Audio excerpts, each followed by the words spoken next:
Good morning दोस्तों, कैसे हैं आप लोग। उम्मीद करता हूँ आप सभी बढ़िया होंगे। दोस्तों, पिछली वीडियो में हमने बात की कैबिनेट मिशन के बारे में, संविधान सभा के प्रारूप के बारे में, संविधान सभा का इलेक्शन के बारे में। कल की वीडियो में हमने बात की। तो आज की वीडियो में हम बात करने वाले हैं अंतरिम सरकार का गठन और संविधान सभा की कुछ बैठकों के बारे में हम बात करेंगे। दोस्तों, अगर आपको वीडियो अच्छी लग रही है तो आपसे रिक्वेस्ट है कि वीडियो को लाइक करें, कमेंट करें, शेयर करें एंड सब्सक्राइब करें। तो दोस्तों, ज़्यादा देर न करते हुए मैं अपनी लेक्चर को यहीं से कंटिन्यू करता हूँ। आप लेक्चर में एंड तक बने रहे। सबसे पहले अंतरिम सरकार का गठन। अंतरिम सरकार का गठन जो है 2 सितंबर 1946 2 सितंबर 1946 को जो है अंतरिम सरकार का गठन होता है पंडित जवाहरलाल नेहरू जी के नेतृत्व में।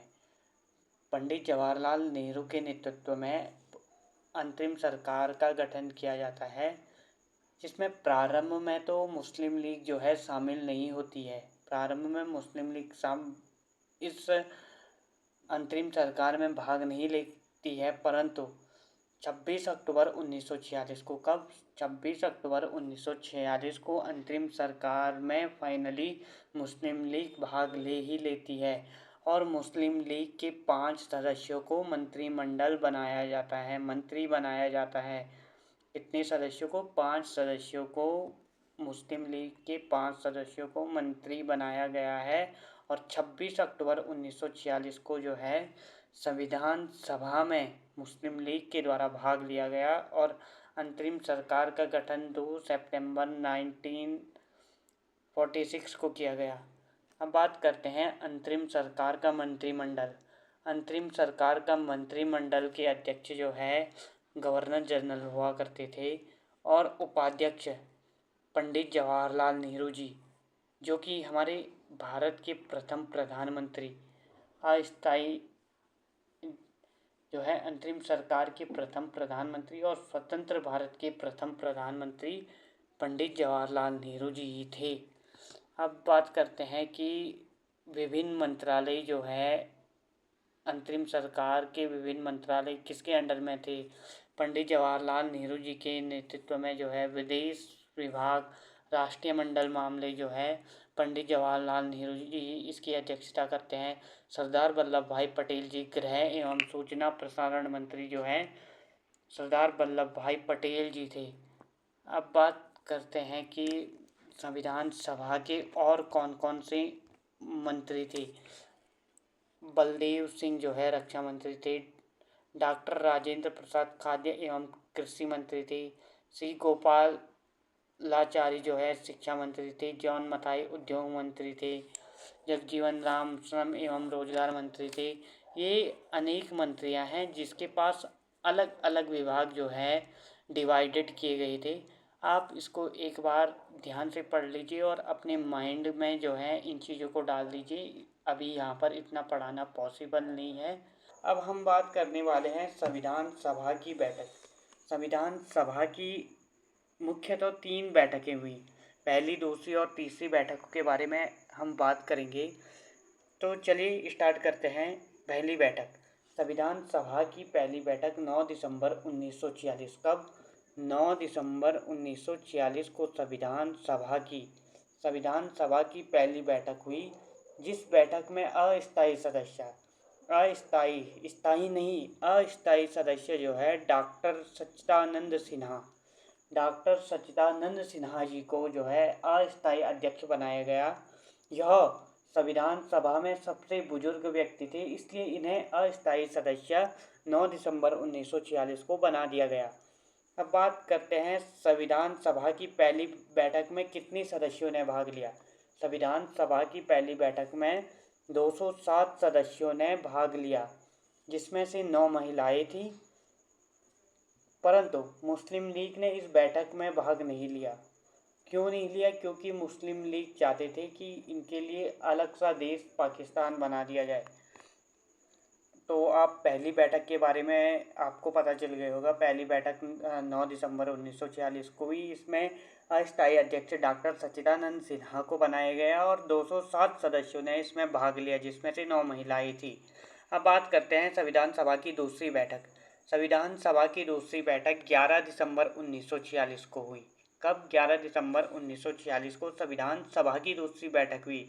इसमें स्थायी अध्यक्ष स्थायी अध्यक्ष डॉक्टर राजेंद्र प्रसाद जी को बनाया गया। अब आपसे एक क्वेश्चन बन सकता है एग्जाम में कि संविधान सभा की कौन सी बैठक में स्थायी सदस्य बनाया गया और कौन स्थायी सदस्य थे? तो आपका आंसर होगा डॉक्टर राजेंद्र प्रसाद जी जो है संविधान सभा की दूसरे बैठक में स्थायी अध्यक्ष बनाए गए। इसमें 2 उपाध्यक्ष भी नियुक्त किए। संविधान सभा की दूसरी बैठक में 2 उपाध्यक्ष भी नियुक्त किए गए, एच.सी. मुखर्जी और वी.टी. कृष्णाणुचारी। कौन कौन? एच.सी. मुखर्जी और वी.टी. कृष्णाणुचारी। अब बात करते हैं तीसरी। यह तीसरी बैठक सबसे अहम बैठक है। तीसरी बैठक में क्या होता है? तीसरी बैठक 13 दिसंबर 1946 को हुई। कब? 13 दिसंबर 1946 को संविधान सभा की तीसरी बैठक हुई। इसमें पंडित जवाहरलाल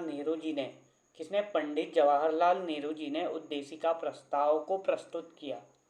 पंडित जवाहरलाल नेहरू जी के द्वारा उद्देशिका प्रस्ताव को प्रस्तुत किया और इस उद्देशिका प्रस्ताव को संविधान सभा ने 22 जनवरी 1946 को पास किया। उद्देशिका प्रस्ताव 13 दिसंबर 1946 को रखा गया और 22 जनवरी 1947 को जो है संविधान सभा के द्वारा इस उद्देशिका प्रस्ताव को पास किया गया। और जो यह उद्देशिका प्रस्ताव थी, यही भारतीय संविधान की उद्देशिका या प्रस्तावना की आधारशिला है। आपसे क्वेश्चन बन सकता है कि भारतीय संविधान की आधारशिला क्या थी और कौन से बैठक में भारतीय संविधान की उद्देशिका प्रस्ताव की आधारशिला को रखा गया? तो आपका आंसर होगा तीसरी बैठक में पंडित जवाहरलाल नेहरू जी के द्वारा। अब हम आगे बात करेंगे। अब एक योजना आती है, इस योजना का नाम है माउंटबेटन योजना। लॉर्ड माउंटबेटन जो है उस समय भारत के वायसराय हुआ करते थे। तो इन्होंने 3 जून 1947 को लॉर्ड माउंटबेटन द्वारा एक योजना प्रस्तुत की गई, जिसे माउंटबेटन योजना कहा गया। और इस योजना को मुस्लिम लीग और कांग्रेस दोनों ने ही स्वीकार किया, क्योंकि इस योजना के तहत इस योजना के मतों को दोनों ही पक्ष स्वीकार करते थे। इसमें पहला तो यह कहा गया कि भारत का बंटवारा किया जाएगा और भारत को स्वतंत्रता दी जाएगी। इन दोनों मत को जो है मुस्लिम लीग और कांग्रेस के द्वारा दोनों ने ही इन दोनों मत को स्वीकार किया और 3 जून 1947 को लॉर्ड माउंटबेटन द्वारा योजना प्रस्तुत की गई। किसके द्वारा? लॉर्ड माउंटबेटन द्वारा यह योजना प्रस्तुत की गई। अब बात करते हैं कि इस योजना को 4 जुलाई 1947 को ब्रिटेन की संसद में पेश किया गया। सबसे पहले माउंटबेटन योजना 3 जुलाई 1947 को आई और 4 जुलाई 1947 को इस योजना को ब्रिटिश संसद में पेश किया गया, जिस पर 18 जुलाई 1947 को ब्रिटिश संसद के द्वारा इस योजना को पास कर दिया गया, जिसे स्वतंत्र भारत अधिनियम 1947 के नाम से भी जाना जाता है। और इसी के फलस्वरूप क्या होता है कि 14 अगस्त 1947 को पाकिस्तान एक नया राष्ट्र अस्तित्व में आया, जिसके प्रथम प्रधानमंत्री लियाकत अली खान और प्रथम गवर्नर जनरल मोहम्मद अली जिन्ना को बनाया गया। तब 14 अगस्त 1947 को पाकिस्तान अस्तित्व में आया और प्रथम प्रधानमंत्री लियाकत अली खान और प्रथम गवर्नर जनरल मोहम्मद अली जिन्ना जी को बनाया गया। और इसके तुरंत बाद 15 अगस्त 1947 को ब्रिटेन के द्वारा भारत को स्वतंत्रता दी गई। कब? 15 अगस्त 1947 को। अब बात करते हैं कि स्वतंत्र भारत के प्रथम ब्रिटिश गवर्नर जनरल कौन थे। मेरे शब्दों पर गौर कीजिए, स्वतंत्र भारत के प्रथम ब्रिटिश गवर्नर जनरल, मैंने बात की ब्रिटिश गवर्नर जनरल, स्वतंत्र भारत के प्रथम British governor general Lord Mountbatten. और अगर आपसे क्वेश्चन बनता है स्वतंत्र भारत के प्रथम भारतीय गवर्नर जनरल, तो आपका आंसर होगा सी गोपालाचार्य, सी राजगोपालाचारी। आपका आंसर क्या होगा? सी राजगोपालाचारी जो है स्वतंत्र भारत के प्रथम भारतीय गवर्नर जनरल थे। अब बात करते हैं कि एक ब्रिटिश व्यक्ति हुआ करते थे। ब्रिटिश व्यक्ति का नाम था सर रेडक्लिफ। इनके द्वारा भारत और पाकिस्तान के बीच, किसके बीच? भारत और पाकिस्तान के बीच 17 अगस्त 1947 को 17 अगस्त 1947 को एक लाइन निर्धारण किया गया। लाइन निर्धारण करने का मतलब यह है कि सीमाओं का निर्धारण किया गया, जिसे रेड क्लिफ लाइन कहा जाता है। ये भारत और पाकिस्तान के बीच की सीमाओं का निर्धारण रेड क्लिफ लाइन के द्वारा निर्धारित किया गया है। किसके द्वारा? सर रेड क्लिफ के द्वारा 17 अगस्त 1947 को। कब? 17 अगस्त 1947 को। अब बात करते हैं, अभी हमने थोड़ी देर पहले हमने बात की थी कि अंतरिम सरकार का मंत्रिमंडल। अब हम बात करते हैं स्वतंत्र भारत का प्रथम मंत्रिमंडल। स्वतंत्र भारत का भी प्रथम मंत्रिमंडल के बारे में बात करते हैं। तो स्वतंत्र भारत के प्रथम प्रधानमंत्री जो है पंडित जवाहरलाल नेहरू जी थे। विदेश मंत्रालय भी इन्हीं के पास था। राष्ट्रीय मंडल मामले के मंत्री भी इन्हीं के पास था। वैज्ञानिक अनुसंधान शोध मंत्रालय इनके पास था। सरदार पटेल जी को जो है उप प्रधानमंत्री, गृह मंत्री, सूचना प्रसारण मंत्री, रियासत मामले के मंत्री भी डॉक्टर सरदार वल्लभ भाई पटेल जी थे। डॉक्टर अंबेडकर जी को जो है कानून मंत्री बनाया गया। अब आप इनको थोड़ा देख लीजिए एक बार कि ये केवल फैक्ट है, इनको आपको याद करना होगा। जैसे कि मौलाना अब्दुल कलाम आज़ाद जो है हमारे शिक्षा मंत्री थे। जॉन मथाई रेल परिवहन मंत्री। डॉक्टर राजेंद्र प्रसाद खाद्य एवं कृषि मंत्री। अब बात करते हैं संविधान बनाने ही, तो संविधान सभाओं के द्वारा जो है अनेक समितियों का गठन किया गया, जिसमें सबसे महत्वपूर्ण जो समिति थी प्रारूप समिति, ड्राफ्टिंग कमेटी हम इसे इंग्लिश में कह सकते हैं। सबसे मुख्य समिति का नाम था प्रारूप समिति। प्रारूप समिति या पांडुलिखित समिति या मसौदा समिति भी इस समिति को कहते हैं। तो सबसे पहले भारतीय संवैधानिक सलाहकार कौन थे? बी.एन. राव। बी.एन. राव के द्वारा संविधान के प्रारूप का निर्माण किया गया। अब आपसे क्वेश्चन में बन सकता है भारतीय संवैधानिक सलाहकार कौन थे? बी.एन. राव। इनके द्वारा एक प्रारूप तैयार किया गया, संविधान के प्रारूप तैयार किया गया, संविधान का एक प्रारूप तैयार किया गया। किसके द्वारा? बी.एन. राव जी के द्वारा जो है संविधान का एक प्रारूप तैयार किया गया। और इस पर विचार करने के लिए डॉक्टर बी.आर. अम्बेडकर की अध्यक्षता में 29 अगस्त 1947 को 7 सदस्यीय प्रारूप समिति का गठन किया गया। किसकी अध्यक्ष में? डॉक्टर भीमराव अम्बेडकर जी की अध्यक्षता में जो है 29 अगस्त 1947 को 7 सदस्यीय प्रारूप समिति का गठन किया गया। सबसे पहले जो है हमारे वैधानिक सलाहकार जो है बी.एन. राव जी के द्वारा एक ड्राफ्टिंग कमेटी का गठन किया गया, जिसमें इस पर विचार विमर्श करने के लिए डॉक्टर भीमराव अम्बेडकर की अध्यक्षता में 29 अगस्त 1947 को 7 सदस्यीय प्रारूप समिति का गठन किया गया, जिसमें 7 सदस्य थे।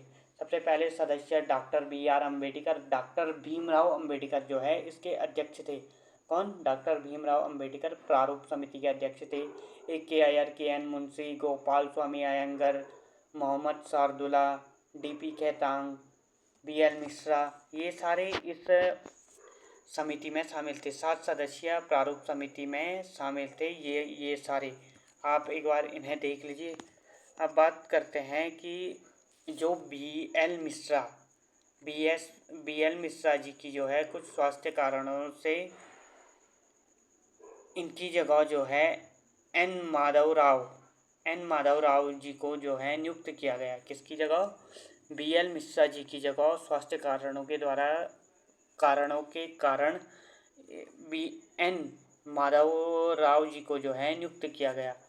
अब 1948 में डीपी खेतान की मृत्यु हो जाती है। किसकी? डीपी खेतान जी की इनकी मृत्यु हो जाती है। 1948 में इनकी मृत्यु हो जाती है। इनके मृत्यु के बाद जो है टीटी कृष्णमाचारी जी को जो है इनकी जगह नियुक्त किया गया। टीपी खेतान की जगह टीटी कृष्णमाचारी और बी एल मिश्रा की जगह एन माधव राव जी को जो है नियुक्त किया गया। प्रारूप समिति ने भारतीय संविधान का निर्माण 21 फरवरी 1948 को संविधान सभा ने अपनी रिपोर्ट सौंप दी और उस पर संविधान सभा के 3 वचन हुए। संविधान सभा के जो है 3 वचन हुए। 21 फरवरी 1948 को जो है संविधान सभा ने अपनी रिपोर्ट सौंप दी। इस पर 3 वचन हुए। पहले वचन जो है 4 नवंबर 1948 से 9 नवंबर 1948 के बीच प्रथम वचन हुआ। फिर दूसरा हुआ 15 नवंबर 1948 से 17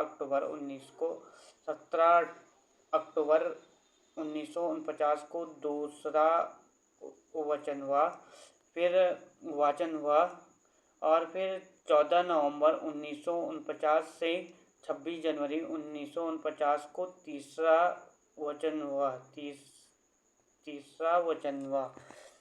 अब बात करते हैं 26 नवंबर 1949 को भारतीय संविधान सभा के द्वारा संविधान को अंगीकृत किया गया। अंगीकृत मतलब आप समझिए कि संविधान सभा को पूर्णतः बना दिया गया।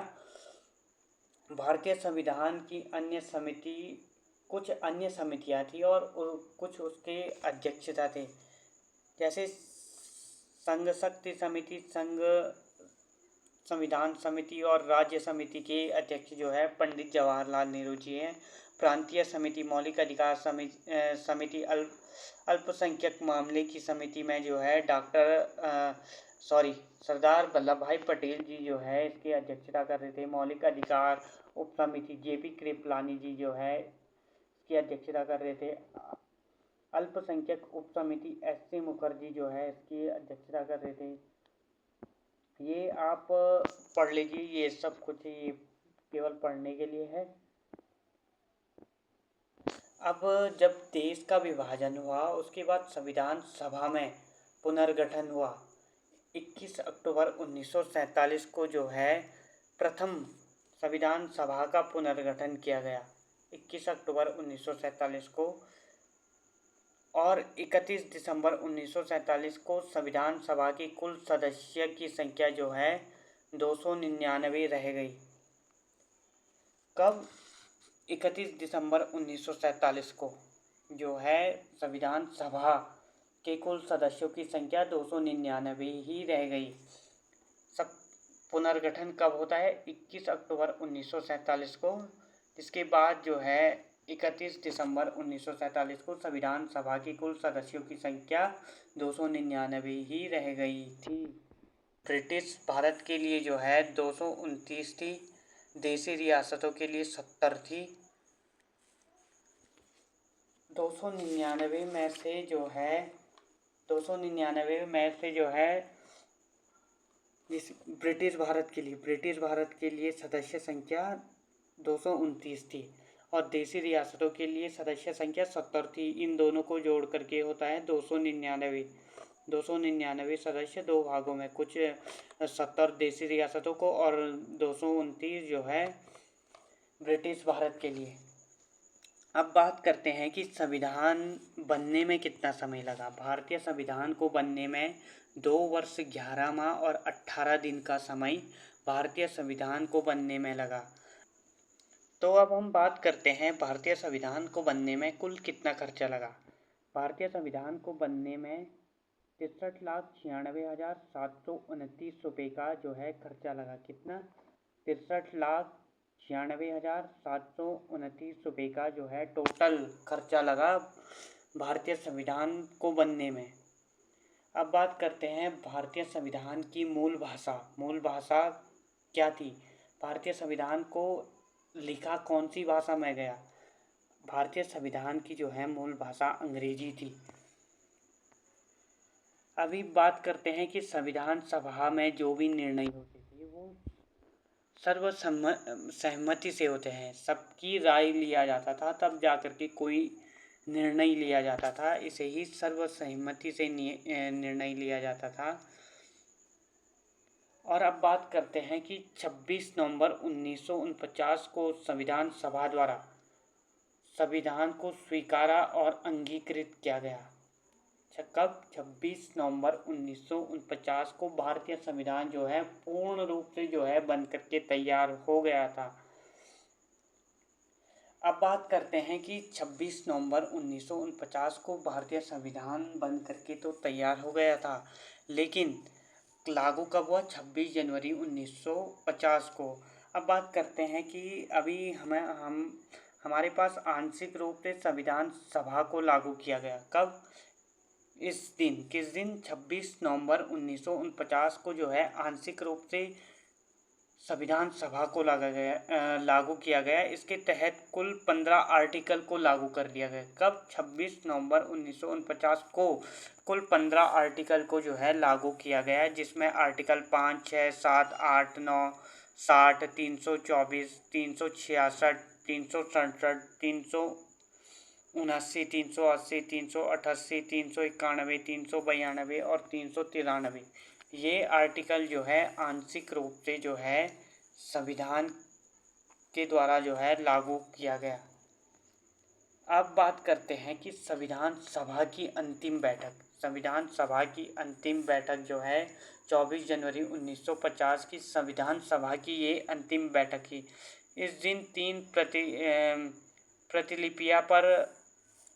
इस दिन संविधान के 3 प्रतिलिपियों पर 284 सदस्यों ने हस्ताक्षर किए, जिसमें प्रथम हस्ताक्षर करने वाले पंडित जवाहरलाल नेहरू तथा अंतिम हस्ताक्षर करने वाले डॉक्टर राजेंद्र प्रसाद थे। कितने सदस्यों ने जो है हस्ताक्षर किए? 284 सदस्यों ने भारतीय संविधान सभा की अंतिम बैठक में जो है 3 प्रतिलिपियों पर हस्ताक्षर किए। प्रथम हस्ताक्षर जो है पंडित जवाहरलाल नेहरू का था और अंतिम हस्ताक्षर जो है डॉक्टर राजेंद्र प्रसाद जी के द्वारा किया गया। अब बात करते हैं संविधान सभा के में टोटल कुल कितने अधिवेशन हुए? 12 अधिवेशन हुए। इसमें 12 अधिवेशन हुए, आप इतना ही याद कीजिएगा। 26 जनवरी 1950 को संपूर्ण संविधान को लागू किया गया। कब? 26 जनवरी 1950 को जो है पूर्ण रूप से भारत में जो है संविधान को लागू किया और इसी दिन को हम गणतंत्र दिवस रिपब्लिक डे के रूप में हम मनाते हैं, जिसमें कुल आर्टिकल भारतीय संविधान में 395 आर्टिकल है, 22 भाग है और 8 अनुसूचियाँ। कब? 26 जनवरी 1949 को जो है आर्टिकल 395, 22 भाग और 8 अनुसूचियों के साथ जो है भारतीय संविधान को 26 जनवरी 1950 को जो है लागू कर दिया गया। 395 आर्टिकल के साथ, 22 भाग के साथ और 8 अनुसूची के साथ। अब बात करते हैं कि क्या कारण था कि ये 26 जनवरी को ही जो है संविधान को लागू करना था। अब मैंने आपको बताया कि एक लाहौर अधिवेशन हुआ, जिसमें रावी नदी के तट पर जो है भारतीयों ने प्रथम स्वतंत्रता ध्वज फहराया था। तब 1930 में जो है रावी नदी के तट पर जो है प्रथम स्वतंत्रता झंडा फहराया गया। इस दिन से उन्होंने पूर्ण स्वराज की मांग की। तो उस दिन को यादगार बनाने के लिए जो है ऐतिहासिक रूप से जो है 26 जनवरी 1930 को भारत का पहला, मैंने आपको बताया अभी कि भारत का पहला स्वतंत्रता दिवस मनाया गया, क्योंकि इस दिन लाहौर की रावी नदी के तट पर भारत का प्रथम झंडा फहराया गया। इसलिए इस दिन को ऐतिहासिक बनाने के लिए जो है 26 जनवरी को ही संविधान को लागू किया गया। 26 जनवरी 1950 को संविधान सभा को विघटित कर अंतरिम संसद में परिवर्तन किया गया। कब? 26 जनवरी को जो है संविधान सभा को विघटित किया गया और अंतरिम संसद में परिवर्तन किया गया 26 जनवरी 1950 को। और 26 जनवरी 1950 को डॉक्टर राजेंद्र प्रसाद जी के द्वारा देश के राष्ट्रपति के रूप में जो है शपथ ली गई और भारत को देश का राष्ट्रपति के रूप में नियुक्त किया गया। और इस दिन 24 जनवरी 1950 को जो है राष्ट्रीय गीत व राष्ट्रगान जन गण मन को भी अपनाया गया। कब? 24 जनवरी 1950। अब बात करते हैं संविधान सभा दो रूपों में कार्य करती है, एक संविधान सभा में और एक विधायिका में। जब देश के लिए आम कानून बनाती है तो इस समय अध्यक्ष जेवी मावलंकर करते थे। जब एज अ विधायिका जो है कार्य करते थे देश के लिए कानून बनाने के लिए, तो उस समय जो है संविधान सभा के अध्यक्षता कौन करते थे? जेवी मावलंकर। और जब संविधान निर्माण के समय अध्यक्षता करते थे डॉक्टर राजेंद्र प्रसाद।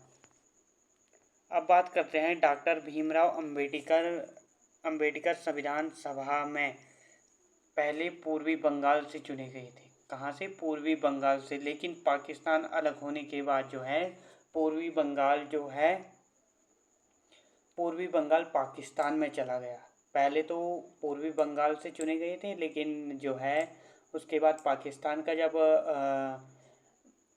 विभाजन हुआ तो पूर्वी बंगाल जो है पाकिस्तान में चला गया। इसके बाद जो है अंबेडकर जी को जो है पुणे महाराष्ट्र से संविधान सभा के रूप में जो है प्रतिनिधित्व करते थे। कहाँ से? पुणे महाराष्ट्र से जो है प्रतिनिधित्व करते थे। कौन? डॉक्टर भीमराव अंबेडकर। पहले तो यह पूर्वी बंगाल से थे, लेकिन पाकिस्तान के जो है बंटवारे के बाद जो है पूर्वी बंगाल पाकिस्तान में चले गए, जिसके बाद अंबेडकर जी पुणे महाराष्ट्र से संविधान सभा का प्रतिनिधित्व करते थे। अंबेडकर जी के लिए जो है सीट पुणे में M.R. जयकर ने खाली की थी। किसने? M.R. जयकर के द्वारा जो है अंबेडकर जी के लिए जो है सीट खाली की गई थी। अंबेडकर जी का संविधान निर्माण में महत्वपूर्ण भूमिका होने के कारण इन्हें ही भारतीय